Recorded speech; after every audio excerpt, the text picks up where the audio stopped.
Okay, standby and action. Jadi kalau buat awal ide cerita ini bermula dari ketika beberapa tahun lalu ya, setahun lalu ya kalau nggak salah, setahun setengah gitu. Saya sempat lihat satu film panjang. Ada salah satu scene itu di mana ketika seorang bapak-bapak yang udah tua gitu, parubaya, dia sempat ditanya oleh salah satu superhero tentang kesedihan yang lagi dialaminya gitu. Nah di situ dia mengungkapkan, ada kesedihan yang diungkapkan tentang kurang lebih seperti ini. Ketika di posisi dia seperti itu, yang dia udah kehilangan seorang anak, dia nggak ada sebutan yang diberikan orang-orang ke beliau gitu. Jadi kan akhirnya saya mikir kalau oh iya ya, kalau suami ditinggal istri dia ada sebutannya nih. Kalau suami tinggal istri disebut duda, tapi kalau istri tinggal sama suami dia disebut janda. Anak pun ketika kehilangan orang tua disebut yatim piatu gitu kan. Tapi ketika orang tua kehilangan anak, kenapa kok nggak ada sebutan yang udah dipakemkan gitu sama namanya masyarakat gitu.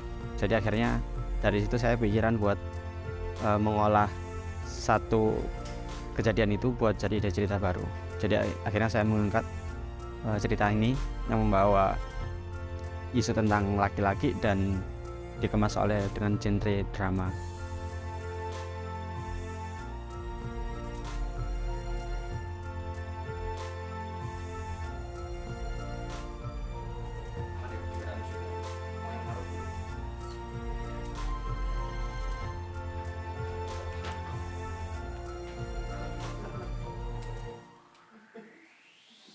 Persiapan dari awal JMPM sampai produksi itu butuh waktunya cuma 2 minggu, sekitar 2 minggu, karena juga dadakan. Produksi ini nggak ada di schedule. Karena dadakan jadi anak-anaknya kondusif dan bisa diajak kerjasama. Jadi ada beberapa anak yang nggak ikut produksi waktu diklat. Jadi dari Kinonya sendiri inisiatif untuk mengajak anak-anak itu produksi agar anak-anak itu bisa merasakan gimana sih rasanya produksi. Nggak kelihatan sama kan? Oke, aman ya ini. Ngomong-ngomong tadi aman. Abah itu seorang suami yang ditinggal istrinya dan seorang bapak yang ditinggal putrinya.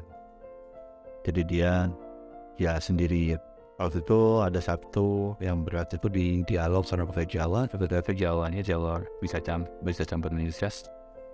Agak berat ketika ada zaman ini. Tapi nggak tahu, akhirnya mungkin terbangun dengan sendirinya aja. Ya waktunya pendek sih, waktu pendek tapi saya coba untuk bisa masuk di karakter itu. And action. Ketika syuting ada satu momen yang menurut saya jadi anchoring bagi saya. Setelah itu sampai seterusnya itu menjadi anchoring ketika ada scene di mana ketika protagonisnya ini seorang bapak ini ketika menyadari bahwa anaknya itu benar-benar udah nggak ada, dia harus menangis karena protagonisnya juga figur yang dihormati oleh sekitar saya, dihormati oleh orang-orang yang ada di sekitar saya. Banyak orang yang menghormati beliau. Ketika momen beliau menangis, akhirnya saya membiarkan hal itu berlarut-larut gitu ya. Ketika scene-nya nggak di-cut gitu, biarin beliaunya menangis dulu. Kaca yang dibersihkan di sini.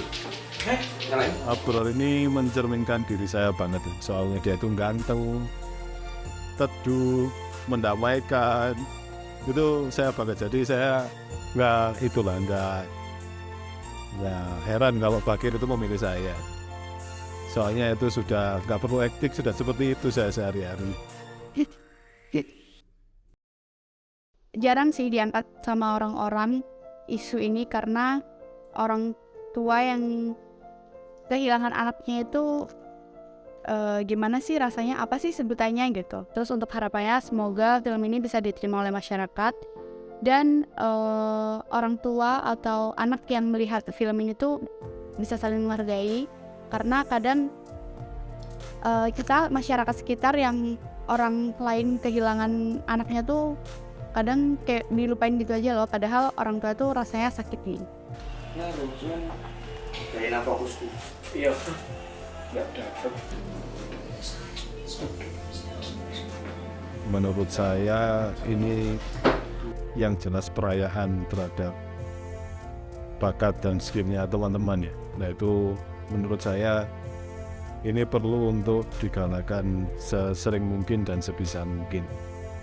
Soalnya menurut saya sesuatu yang untuk mengasah skill dan keterampilan itu bukan membaca, bukan apa, tapi memproduksi memang. Itu apapun. Entah kalau ingin gambar, gak bisa kan kita gambar dari baca, itu memang harus produksi. Kalau ingin pinter nulis, itu belajarnya nggak harus baca buku penulisan, tapi langsung produksi aja, nanti ketemu kesalahan-kesalahannya sendiri. Nah itu kalau dari segi teknis produksinya. Kalau ceritanya, itu betapa orang yang mengalami duka itu memang membutuhkan teman ya, untuk ada yang peduli dengan dia dan mau mendampingi dia, dan apapun kebutuhannya bisa dia penuhi. Itu memerlukan itu, karena orang yang duka itu mengalami kedukaan, yaitu abah di sini tuh kan dia tidak mengalami familiaritas yang selama ini dia alami dengan orang-orang yang dia cintai. Itu si kue mati, anaknya mati, terus kalau nggak ada yang nemani, siapa ya? Dia mau ngapain? Masa mau ikut mati kendat? Itu kan nggak mungkin ya. Kan itu yang tidak diharapkan ya kan. Nah itu perlu ada orang yang menemani seperti Agrol yang teduh, ganteng dan mendamaikan itu.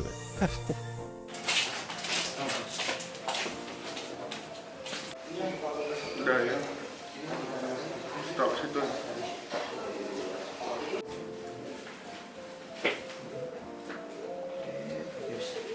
Di interior.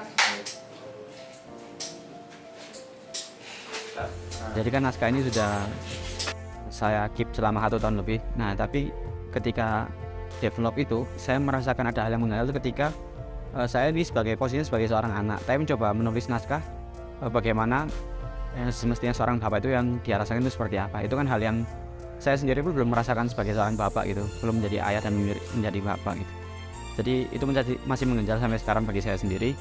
Tapi harapan saya film ini bukan untuk seorang bapak sepenuhnya, tapi bukan buat orang tua sepenuhnya, tapi juga buat anak. Jadi ketika harapan saya ketika anak, entah siapapun nanti yang melihat, penonton, ada seorang orang tua atau anak yang melihat, harapan saya dari kesadaran bahwa ketika orang tua kita itu kehilangan seorang anak dan tidak ada sebutan yang bisa menggambarkan sedihnya orang tua, saya berharap akhirnya ada hal-hal yang perlu dirubah dari kehidupan khalayak yang menonton film ini. Jadi dalam artian akhirnya bisa lebih menghargai kehadiran antara orang tua dan anak, bisa saling merasakan eksistensinya orang tua dan anak itu seperti apa gitu. Dan juga bisa menjadi orang tua dan anak seutuhnya.